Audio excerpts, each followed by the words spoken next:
حسبنا اللہ ونعم الوکیل ونعم المولا ونعم النصیر۔ اعوذ باللہ من الشیطان الرجیم، بسم اللہ الرحمن الرحیم۔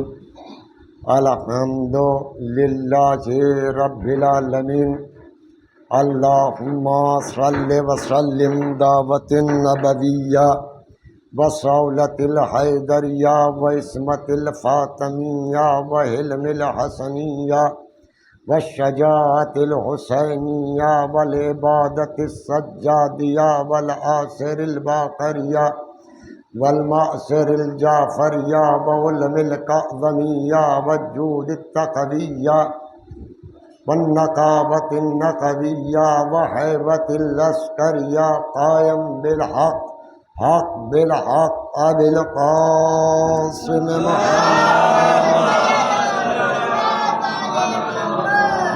ثم الصلاة على الطيبين الطاهرين المعصومين المظلومين منتخبين ولعنة الله على أعدائهم أجمعين من يومنا هذا إلى يوم الدين، أما بعد فقد قال الله تعالى في محكم كتابه المجيد والفرقانه الحميد، وهو أصدق الصادقين وقوله الحق۔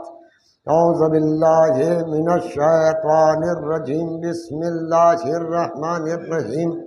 هو الذی بعث فی الأمیین رسولا منهم یتلو علیہم وآیاتہ ویزکیہم ویعلمہم الکتاب والحکمہ وإن كانوا من قبل لفی ضلال مبین۔ صلوات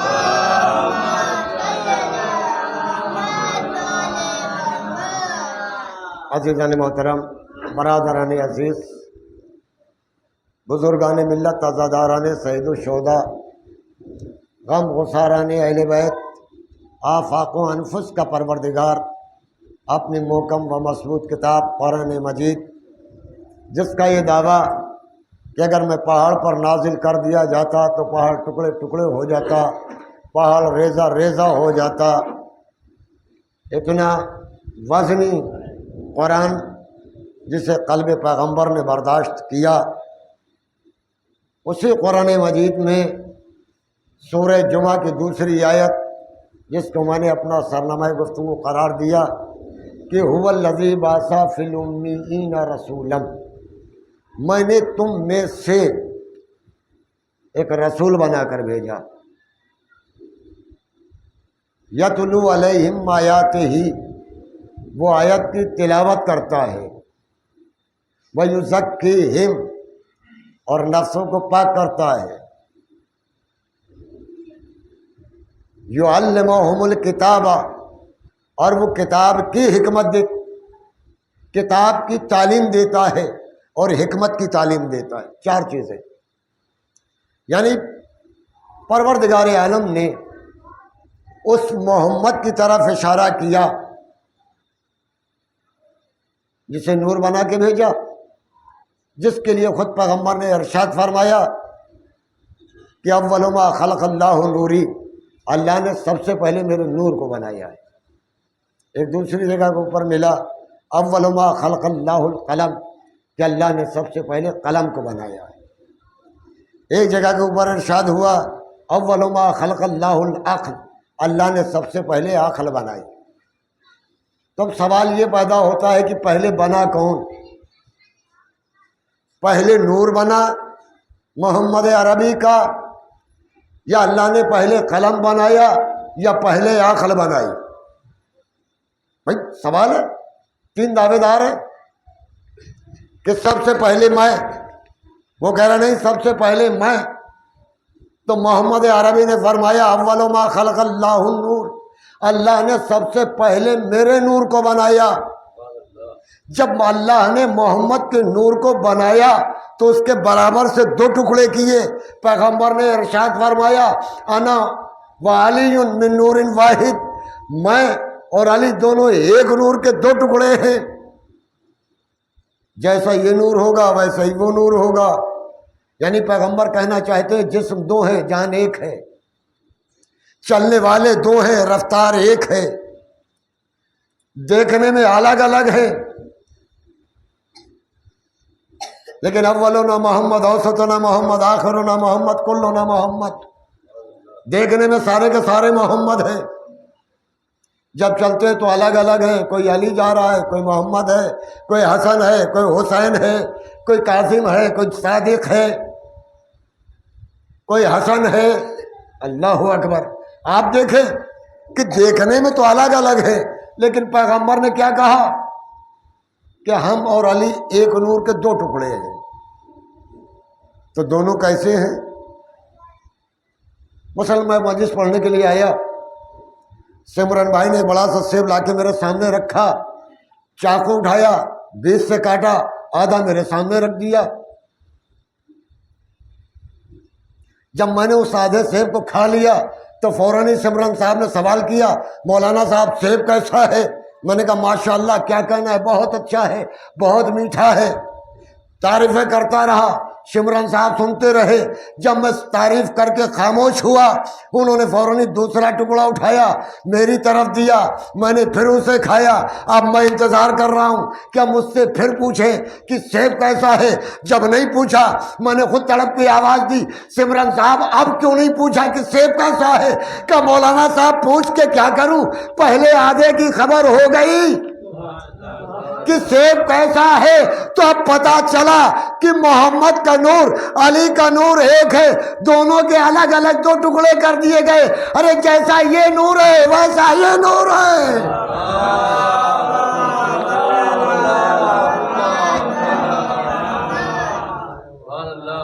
جیسا یہ نور ہے ویسا یہ نور ہے۔ بھائی نور ہے، نور کو کسی نے دیکھا ہے؟ جس نے دیکھا بتائے، ہم نے تو نہیں دیکھا۔ نور کے لیے آپ کہہ سکتے ہیں کیا نور ہے؟ راڈ جل رہا ہے، بلب جل رہا ہے، مرکری جل رہی ہے، نور ہی تو ہے۔ نور یہ نہیں ہے، نور وہ ہے جو اس کے تار کے اندر دوڑ رہا ہے، ہمیں دکھتا نہیں ہے، وہ نور ہے۔ اور اس نور کو جو یہ اب سامنے میرے جل رہا ہے، اس نور کو پیدا کرنے کے لیے پوری توجہ سے جانے محترم دو تار استعمال ہوتے ہیں، جسے ایک ارتھ بولتے ہیں اور ایک وہ بولتے ہیں گرم تار ہے۔ ایک ٹھنڈا ہے، ایک گرم ہے۔ جب یہ دونوں ملتے ہیں تو نور صادر ہوتا ہے۔ کہ بھائی یہ تار جو ہے نا جس میں نور دوڑتا ہے، اس تار کو پکڑ لو۔ کہیں گے مولانا صاحب اللہ نے ہمیں پاگل تھوڑی بنایا ہے جو اس تار کو پکڑ لوں اور مر جاؤں۔ بھائی کیوں مر جاؤ گے؟ کہا مولانا صاحب نور ہے اس کے اندر۔ تو کہا پھر کہ آپ دیکھتے نہیں ہو اس تار کے اوپر بھی پلاسٹک چڑھا دی گئی ہے۔ پوری توجہ سے جانے محترم دیکھتے نہیں ہو اس تار پر بھی پلاسٹک چڑھی ہوئی ہے۔ کہ کیوں چڑھی ہے؟ کہ اسے پکڑ لو تو نور جلائے گا نہیں، مارے گا نہیں۔ اب سمجھ میں آیا، محمد تھے نور، دنیا میں آئے، کسی صحابی کو کوئی تکلیف نہیں ہوئی، کسی کو کوئی اذیت نہیں ہوئی، کوئی مرا نہیں، کوئی جلا نہیں۔ کہ کیوں؟ کہ اس لیے پروردگار عالم نے اس نور پر بشریت کا لباس چڑھا دیا تھا۔ صلوات محمد۔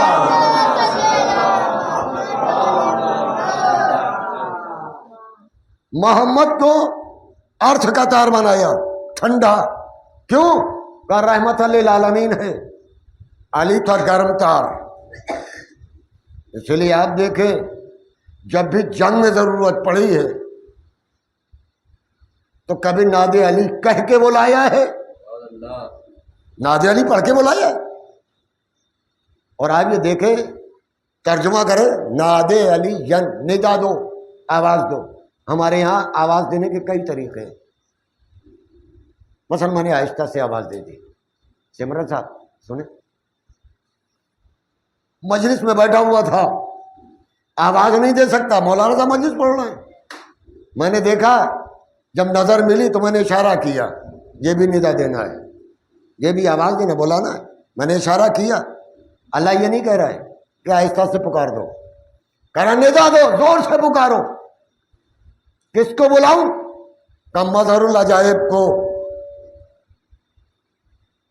اللہ اکبر۔ مظہر العجائب علی کا لقب ہے۔ میں نے بھی سوال کیا میرے لال تجھے لوگ مظہر العجائب کیوں کہتے ہیں؟ علی نے کتابچہ کھول دیا، کاماں بچپن میں کہیں کھڑی تھی، شیر آ گیا تھا، سارے بھاگ گئے، تم نہیں بھاگی تھی؟ کہاں میرے لال مجھے یاد ہے۔ کہ پھر شیر کو کس نے بھگایا؟ کہ ایک گھڑ سوار آیا تھا جس نے شیر کو بھگا دیا۔ کاما جب وہ گھڑ سوار جا رہا تھا تو کہ میں نے اپنا گلو بند دیا تھا۔ کاما اگر دیکھو گی تو پہچانو گی؟ کہاں میرے لال کیوں نہیں پہچانوں گی، میرا گلو بند ہے۔ علی نے آبا میں ہاتھ ڈالا، گلو بند کا کاما ذرا پہچانے اسے۔ کہ میرے لال یہ تو میرا ہے، کاما بچانے والا میں تھا، اس لیے لوگ مجھے مظہر العجائب کہتے ہیں۔ ایک صلوات پڑھ دے محمد والے۔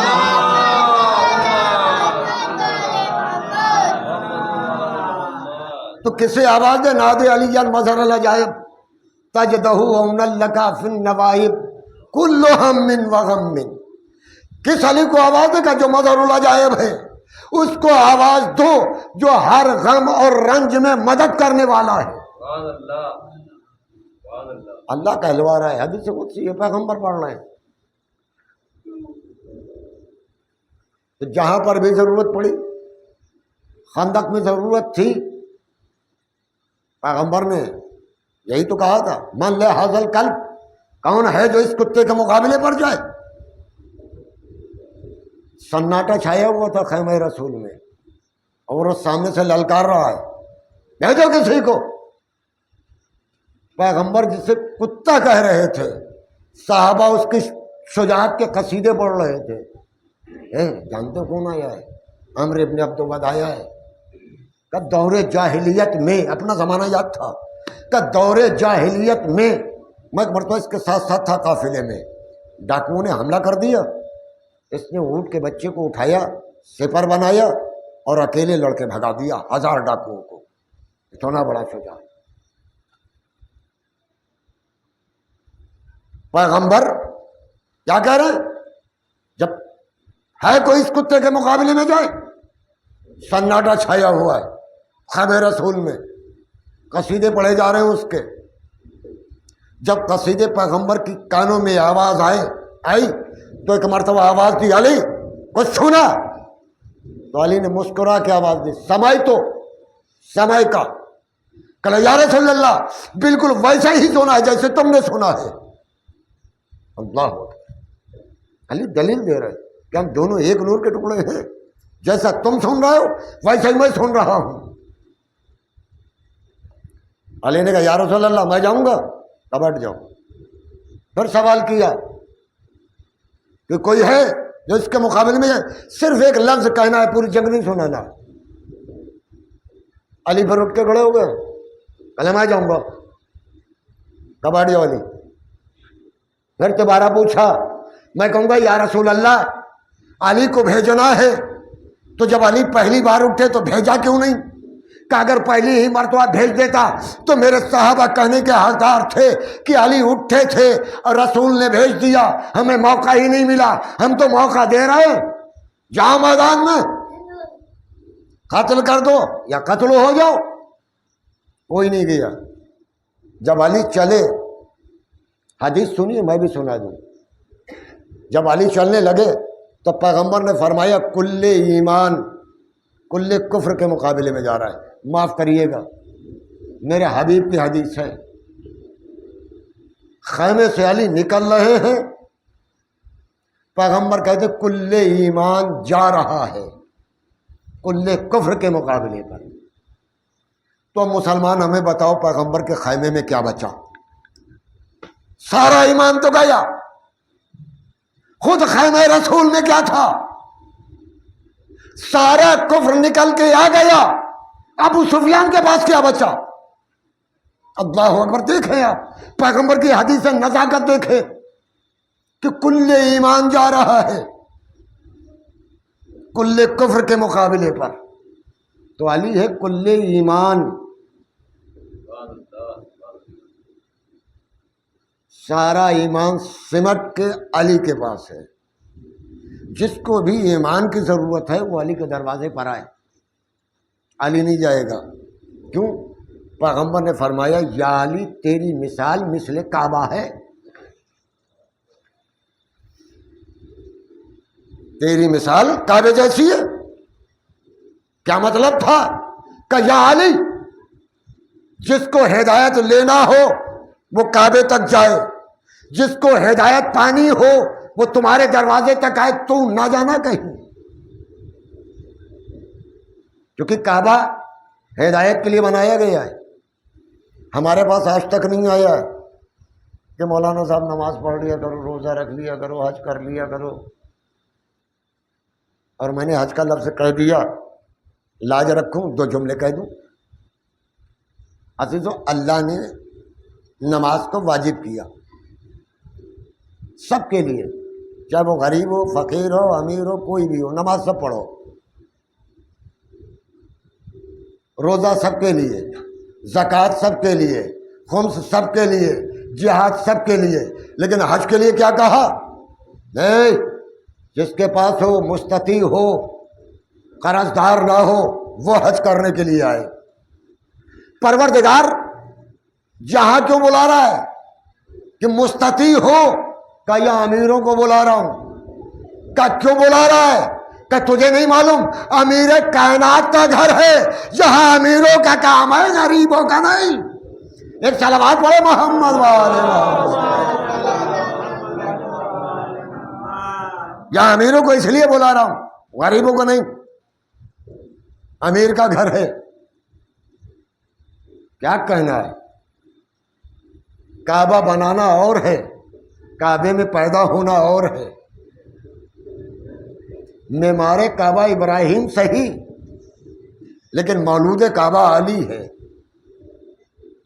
تو پیغمبر علیہ السلام کا کام ہے پہلا یتلو علیہم آیاتہ، پہلا درس پیغمبر نے دینا شروع کیا۔ کیا دیا؟ کہ قرآن کی تلاوت کرتے تھے، جو قرآن کی تلاوت سن کر ایمان لے آئے، یزکیہم، تو دوسرا کلاس شروع ہوا، ان کے نفسوں کو پاک کیا۔ جب نفسوں کو پاک کر لیا تو پھر قرآن کی تعلیم دینا شروع کی۔ جب قرآن کی تعلیم دے دی تو حکمت کی تعلیم دینا شروع کی۔ جب قرآن کی تعلیم دی اور ایسی دی کہ پیغمبر نے کہہ دیا انا مدینۃ العلم وعلی بابوہا، میں شہر علم ہوں اور علی اس کا دروازہ ہے۔ ابھی تو میں نے دنیا میں دروازے دیکھے، چھتیں نہیں دیکھی، کھڑکیاں نہیں دیکھی۔ بھائی آپ دلی چلے جائیے، انڈیا گیٹ موجود ہے، بامبے جائیے، انڈیا گیٹ موجود ہے، لیکن انڈیا کی کہیں چھت نہیں دکھائی دیتی کہ جس کے نیچے یہ پورا شہر بسا ہو۔ لوگوں نے بڑی کوششیں کی ہیں، لیکن پیغمبر نے بات ایسی کہی جس کے درمیان میں کوئی آ ہی نہیں سکتا۔ کیا کہا؟ میں شہر علم ہوں اور علی اس کا دروازہ ہے۔ کسی نے جبرائیل سے پوچھا، جبرائیل یہ بتاؤ کہ وہی لے کے آتے ہو علی سے کئی بار ملتے ہو؟ کہ محمد سے جب 1 مرتبہ ملتا ہوں تو علی سے 2 مرتبہ۔ کہا کیوں؟ کہ تجھے یاد نہیں ہے پیغمبر نے فرمایا ہے میں شہر علم ہوں اور علی اس کا دروازہ، جب جاتا ہوں تب بھی ملتا ہوں، جب آتا ہوں تب بھی ملتا ہوں، یعنی جب جاتا ہوں تو دروازے سے جاتا ہوں، آتا ہوں تو دروازے سے آتا ہوں۔ ارے بھائی تو فرشتہ ہے، کہیں سے آ جا، کہ اگر کود کے چلا جاؤں تو چور کہلاؤں گا، اس لیے جب آتا ہوں تو پہلے علی سے ملتا ہوں، جاتا ہوں تو علی سے ملتا ہوں۔ ایک صلوات پڑھ دے محمد۔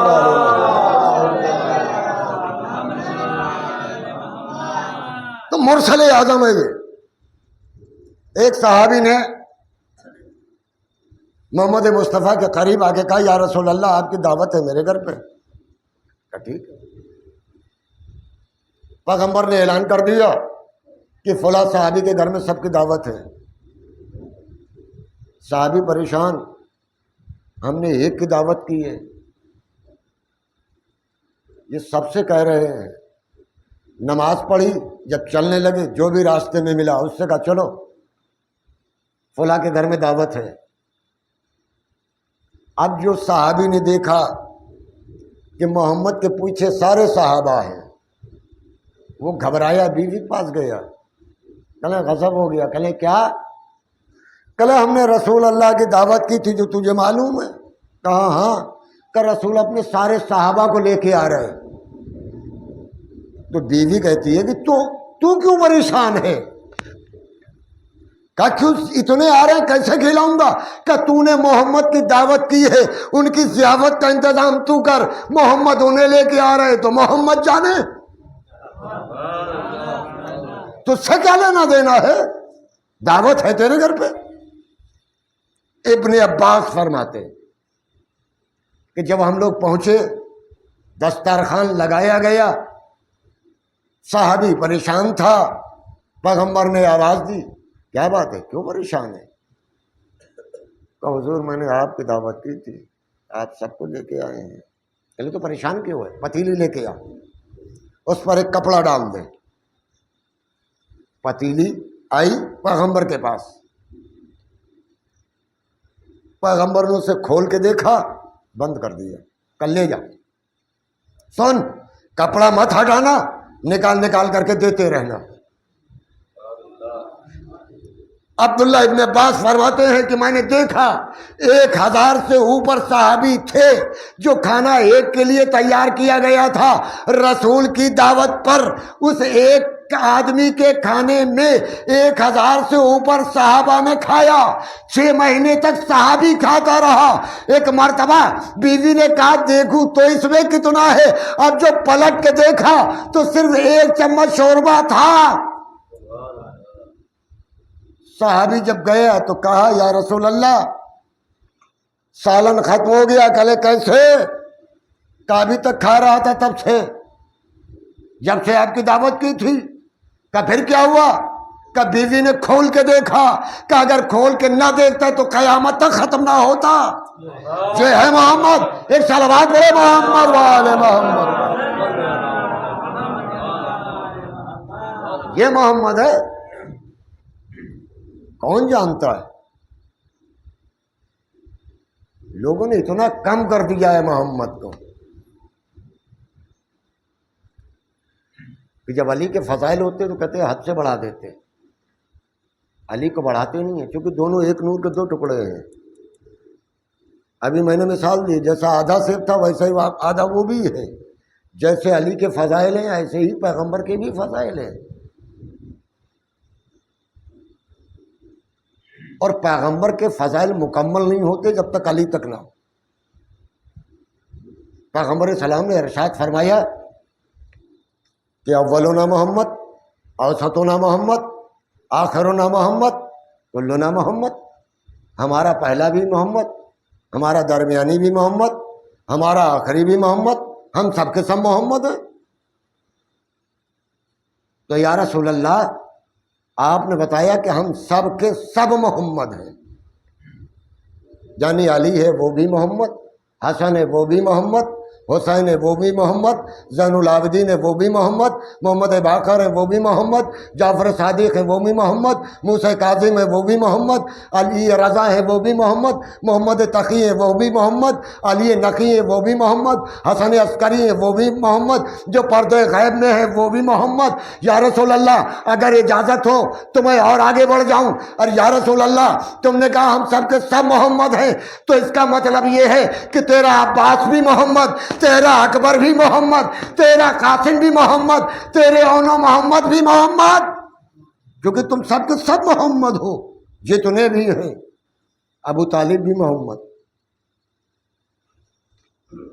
کیونکہ پیغمبر یہ وہ نبی ہے جو پہلے تلاوت کر کے سب کو سناتا ہے اور اس کے بعد تزکیہ نفس کرتا ہے، پھر کتاب کی تعلیم دیتا ہے، پھر حکمت کی، اور حکمت کے لیے بھی فرمایا پیغمبر نے انا دار الحکمہ وعلی بابوہا، میں حکمت کا شہر ہوں اور علی اس کا دروازہ ہے۔ اللہ، علی کل ایمان، پیغمبر نے کیا کہا؟ کل ایمان کل کفر کے مقابلے میں جا رہا ہے۔ اور جب مقابلہ سامنا ہوا تو عمرو ابن عبد الود نے کیا کہا؟ تم کون ہو؟ واپس چلے جاؤ، بچے ہو ابھی، کسی اور کو بھیجو. کہ نہیں میں آیا ہوں، میں لڑوں گا. تو اس نے کہا تمہارا نام کیا ہے؟ کہا علی ابن ابی طالب. عمرو ابن عبدوت کہتا ہے علی واپس چلے جاؤ، تمہارے باپ سے میری دوستی ہے، میں اپنے دوست کے بیٹے کا خون بہانا نہیں چاہتا.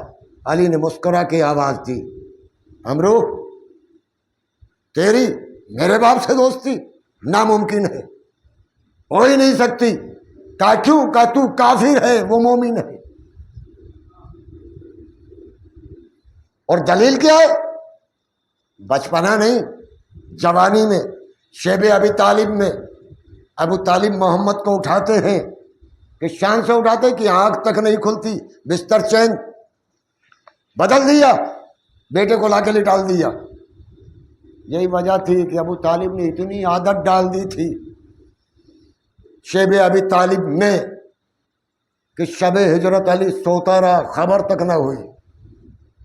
کیوں؟ خطرے میں سونے کا عادی. اور پھر چادر اڑانے کے بعد محمد دیکھتے رہے. یا رسول اللہ کیا دیکھ رہے ہو؟ کہ دیکھ یہ رہا ہوں کہ علی مجھ جیسا لگتا ہے یا نہیں. یہ علی ہے، رسول کے بستر پر سو رہا ہے. پیغمبر چلے گئے تو یہ ہجرت کی رات، قیامت خیز رات، جہاں پر 40 تلواریں یا 360 قبیلے کی تلواریں محمد کا گھر محاصرے میں کیے ہوئے کہ نکلنے نہ پائے. اور محمد سے اللہ نے کہہ دیا کہ علی کو اپنے بستر پر لٹاؤ. علی نے یہ نہیں پوچھا تھا یا رسول اللہ میری جان بچے گی یا نہیں، بلکہ یہ سوال کیا یا رسول اللہ میں سو جاؤں تمہاری جان سلامت رہے گی؟ کہا ہاں. کہا ٹھیک ہے میں سو جاتا ہوں. میرا مولا بھی فرماتا ہے کہ اس رات کو میں ایسا سویا جیسے کبھی سویا ہی نہیں تھا. اپنی جان کے لیے نہیں، لیکن پیغمبر ایک سند دے کے جا رہے ہیں. کہا یا علی جب صبح کو اٹھنا تو یہ امانتیں امانت داروں تک پہنچا دینا. یعنی گویا پیغمبر ایک سند دے رہے ہیں علی میں جا رہا ہوں، میں بھی سلامت رہوں گا، تو بھی زندہ رہے گا. تبھی تو کریں یہ امانتیں دے کے آنا. یہ علی ہے، کتنا بھروسہ ہے. اور کیوں نہ ہو، اس نے وعدہ ہی بچپن میں کر لیا تھا اور رسالت کے ساتھ کہنا یا رسول اللہ میں تمہاری مدد کروں گا، میں تمہاری نصرت کروں گا. اور جب وعدہ کر لیا تو پھر وعدہ وفا کرنا بھی ضروری تھا. علی نے رسالت کے ساتھ وعدہ کیا ہے کہ میں مدد کروں گا تمہاری. یعنی جب تک محمد کی رسالت رہے گی تب تک علی کی نصرت ساتھ ساتھ رہے گی. علی نے نصرت کا وعدہ کیا کہ میں تمہاری مدد کروں گا. آپ دیکھیں جتنے بھی غزوے ہوں سب میں دیکھیں علی آگے ہیں. اور ہم نے اپنے عبدالوت سے جب جنگ ہونے جا رہی تھی علی مقابلے کے لیے آئے تو پیغمبر نے فرمایا کہ آج جو سب سے پہلے میرے بھائی کی فتح کی خبر مجھے دے گا میں اسے جنت کی بشارت دوں گا. سارے صحابہ لائن لگائے ہوئے ہیں، دیکھ رہے ہیں جنگ کہ کب علی فتح پائے اور میں پیغمبر کو بتاؤں اور مجھے جنت کی بشارت مل جائے. سارے چلے گئے، نہیں گیا تو 300 سال کا ضعیف سلمان فارسی بیٹھا رہا، وہ نہیں گیا. میں کہوں گا سلمان جاؤ، کہیں کیا ضرورت ہے جانے کی، جانے کی ضرورت نہیں وہاں تک. علی نے ادھر فتح پائی، تکبیر بلند ہوئی، صحابہ نے دوڑنا شروع کر دیا، ریس مارنا. سلمان نے دیکھا کہ ایک سے ایک آگے بڑھا رہا ہے دوڑنے میں، فوراً جیسے دیکھا کہ ریس ہو رہی ہے دوڑنے والے دوڑ لیں. فوراً نے کہا یا رسول اللہ علی کی فتح مبارک ہو, کیا سلمان جنت تمہیں مبارک ہو. اب صحابی ہانپتے کانپتے آ رہے ہیں, یا رسول اللہ علی کی فتح مبارک ہو, کیا جنت سلمان نے لے لی. اب سب تعجب سے کھڑے دیکھ رہے کہ سلمان کو کیا پتا کہ علی نے فتح پائی یا نہیں پائی, یہ تو یہاں بیٹھے رہے. کہ یہ تو سلمان سے پوچھو کہ تمہیں کیسے پتا چلا کہ علی نے فتح پائی. کیا سلمان تمہیں کیسے پتا, کیا تم وہاں دیکھ رہے تھے, تمہارا بھاگنا بتا رہا تھا کہ علی نے عمرو کو مار دیا ہے, علی نے فتح پائی ہے, میں نے مبارکباد دے دی. صلوات پڑھ دے محمد. تو علی نے وعدہ کیا ہے اور اس وعدے کو وفا کرنے کے لیے اولاد علی بھی کبھی پیچھے نہیں ہٹی. کسی بھی مارکے میں اولاد علی کبھی پیچھے نہیں ہٹی ہے نصرت رسالت کے لیے. اور یہ نصرت رسالت ہی تھی جو کربلا میں حسین کو گھیرا گیا. ورنہ یزید جو کر رہا تھا حسین کرنے دیتے, قتل نہ کیے جاتے. وہ اسی لیے بیعت مانگ رہا تھا. اور امام نے ایک جملہ کہا, مجھ جیسا تو جیسے کی بیعت نہیں کرے گا. وہ چاہتا تھا کہ حرام محمد حلال اور حلال محمد حرام ہو جائے. حسین نے کہا یہ نہیں ہو سکتا. مدینہ چھوڑا تو یہی تو کہا ہے کہ اصلاح امتی جدی رسول اللہ. میں مدینہ چھوڑ رہا ہوں. کیوں چھوڑ رہا ہوں؟ کہ اپنے نانا کی امت کی اصلاح کے لیے. امر بالمعروف و نہی عن المنکر, امر بالمعروف کرنے کے لیے اور نہی عن المنکر کرنے کے لیے میں سفر کر رہا ہوں. ابھی میں نے ایک فقرہ کہا تھا کہ اللہ اپنے یہاں غریبوں کو نہیں بلاتا, امیروں کو بلاتا ہے. حسین غریبوں سے کہتا ہے تمہیں میرے یہاں نا قرض لے کے آ جاؤ, میں ادا کر دوں گا. لیکن ایک حسین نے ثواب بیان کیا اپنی زیارت کا. کسی سائل نے سوال کیا, مولا جب امام نے فرمایا کہ جو میری معرفت کے ساتھ میری زیارت کو آئے میں اسے ایک حج کا ثواب دوں گا, تو سائل نے سوال کیا مولا جو آپ کی زیارت کو آئے اسے ایک حج کا. امام نے فوراً کہا نہیں 2 حجوں کا. سائل نے کہا مولا 2 حجوں کا؟ کہا نہیں 3 حجوں کا. کہا مولا 3 حجوں کا ثواب ملے گا جو زیارت کے لیے آئے؟ کہا نہیں 4 کا. سائل سوال کرتا رہا, گنتیاں بڑھتی رہیں. کیا 5 کا, 10 کا, 20 کا, 50 کا, 100 کا, 500 تک حج کا ثواب امام نے بیان کیا. سائل سوال کرنے والا تھم گیا. امام اضافہ کرتے رہے, سائل تھک گیا. امام نے فرمایا جو میری معرفت رکھتے ہوئے میری زیارت کو آئے گا. تو حسین غریبوں کو بھی بلا رہا ہے, آؤ قرض لے کے آ جاؤ. یہ حسین کا وعدہ ہے کہ قرض ادا کر دوں گا. ظاہر حسین سب سے پہلے جابر ابن عبداللہ انصاری ہیں, نواز رسول کی قبر پر پہنچے. جابر نابینا ہو چکے, غلام کے ساتھ ساتھ ہے, قبر رسول پر ہے, قبر حسین پر گریہ کر رہے. اتنے میں غلام نے آواز دی, آقا گرد اڑ رہی ہے, لگتا ہے کوئی قافلہ آ رہا ہے. جابر نے کہا پڑھ کے دیکھو. غلام آگے بڑھا, اس نے دیکھا, کہا آقا کچھ ناکے دکھ رہے. جابر قبر حسین پر تھے. ایک مرتبہ قبر سے آواز آئی, جابر میری قبر چھوڑ دے, دور چلا جا. کہ مولا کوئی خطا ہو گئی؟ کہا نہیں میری بہن آ رہی ہے. اللہ. جابر نے فوراً قبر چھوڑی. غلام سے کہا مجھے کربلا سے باہر لے کے چل. کہا آقا کیا ہوا؟ کہا حسین کی بہن آ رہی ہے. جابر دور چلے گئے. زینب سرزمین کربلا پر پہنچ گئی. شام سے رہا ہو کے آ رہی ہے۔ زینب نے آواز دی، سجاد مجھے میرے ماجائے کی خبر پر کہا، پھوپھی اماں یہ خبر ہے، بہت تیزی کے ساتھ اور بہت آہستہ۔ زینب ماجائے کی قبر پر بیٹھ گئی،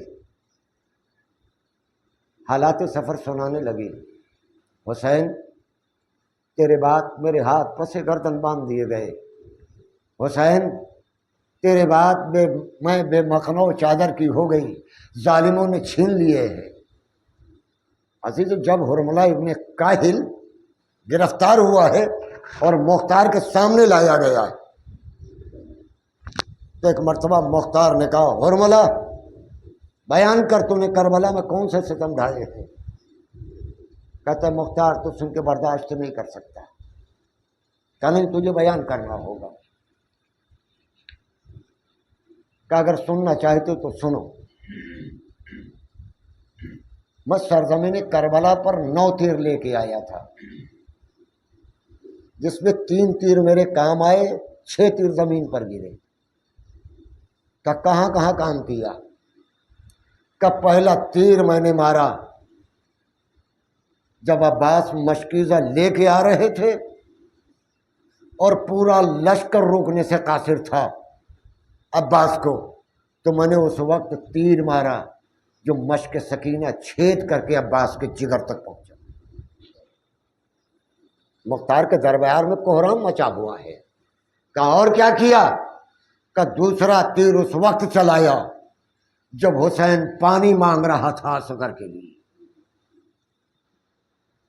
اور جب پانی مانگ رہے تھے تو حسین نے آپ کو بھی یاد کیا ہے، کاشیت من شربتم معاذ بن فذکرونی او سمیتم بے غریب نو شہید فانذبونی۔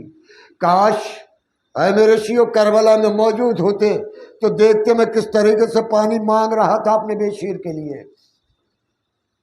کہ اس وقت جب لشکر عمر صاحب لشکر یزید منہ پھیر کر کے رو رہا تھا تو اس وقت میں نے 3 بھال کا تیر چلایا جو علی اصغر کے گلوے مبارک پر لگا۔ راوی کہتا ہے تیر اتنا وزنی تھا اگر بازوئے امام نہ آ جاتا تو حسین کا تو علی اصغر کا جنازہ کربلا کی سرزمین سے باہر جاتا، اتنا وزنی تیر تھا۔ کہا اور کیا کیا؟ کہ ایک تیر اس وقت مارا جب حسین اپنے گھوڑے سے زمین پر نہیں آ رہے تھے، تو اے مختار میں نے ایک تیر مارا حسین کی پیشانی پر جس کی تاب حسین نہ لا سکے، گھوڑے سے زمین پر آئے۔ کہا اور کیا کیا؟ بس آخری بات سنیں حرملہ کی اور آپ کی عبادت تمام۔ کہا اور کیا کیا؟ تو مختار اس کے بعد حسین کی شہادت کے بعد خیام حسین لوٹنے لگے۔ مختار مجھے پہنچنے میں دیر ہوئی تو میں نے دیکھا کہ سارا اسباب لٹ چکا تھا، میں نے دیکھا کہ ساری بیویاں بے مخنو چادر ہیں، ایک بیوی کے سر پہ مخنو چادر باقی ہے۔ کہ پھر تو نے کیا کیا؟ کہ مختار میں آگے بڑھا، چادر کو اپنے ہاتھوں سے پکڑا، 3 مرتبہ جھٹکا دیا، مختار چادر نہ چھین سکا، بیوی نے اتنی مضبوطی سے پکڑ رکھی تھی اپنی چادر۔ کہ پھر تم نے کیا کیا؟ کہ مختار میرے ہاتھ میں تازیانہ تھا۔ تازیانہ جانتے ہو؟ بس تازیانہ سنو اور عبادت تمام۔ آپ نے دیکھا ہوگا گھوڑ سوار اپنے ہاتھ میں چھوٹا سا تازیانہ رکھتے ہیں جس میں موٹی پلاسٹک چڑھی ہوتی ہے، اس کے اندر ایک بہت ہی باریک تار ہوتا ہے، اس کی مار اتنی سخت ہوتی ہے کہ گھوڑے کے سامنے اگر ہلا دیا جائے تو بگڑا ہوا گھوڑا سمٹ جاتا ہے۔ حرملہ کہتا ہے مختار میرے ہاتھ میں تازیانہ تھا نا، میں نے اتنی زور سے اس بیوی کے چہرے پر مارا، اس کا چہرہ پھٹ گیا، چادر کی پکڑ ڈھیلی ہو گئی۔ مختار میں نے چادر چھین لی، لے کے میں دریا کی طرف چلا، عباس کے لاشے پہ چادر ڈال کے کہا عباس یہ وہی چادر ہے جس چادر کا ضامن بن کے آیا تھا۔ اے مختار عباس کا لاشا تڑپنے لگا، ایک مرتبہ مختار عباس کا لاشا تڑپا، مختار نے کہا اس کے اوپر تیر تیر چلایا جائے، تیر سے ارملا کو مار دیا، مختار زار و قطار روتا رہا، مولا تمہارے اوپر اتنا ظلم ہوا، واہ حسینہ واہ محمدہ واہ علیہ الا لعنت اللہ علی القوم الظالمین سیالم الذین ظلموا ینقلبون۔ پروردگار ہماری اس عبادت کو قبول فرما، پروردگار تجھے محمد والے محمد کا واسطہ، جہاں بھی کہیں شیان حیدر کرار ہیں ان کی جان مال عزت آبرو کی حفاظت فرما، پروردگار تجھے محمد والے محمد کا واسطہ پرچم اسلام کو سربلند فرما، علماء اعلام کا سایہ بالخصوص آیت اللہ سستانی اور آیت اللہ علی خامنائی کا سایہ ہم سب کے سروں پر قائم اور دائم فرما، پروردگار دشمنان اسلام کو سرنگو فرما، امام زمانہ کے ظہور میں تعجیل فرما اور ہمیں ان کے انصار بابا میں قرار دے، آمین یا رب العالمین۔ ربنا تقبل منا انک انت السمیع العلیم۔ ماتم حسین۔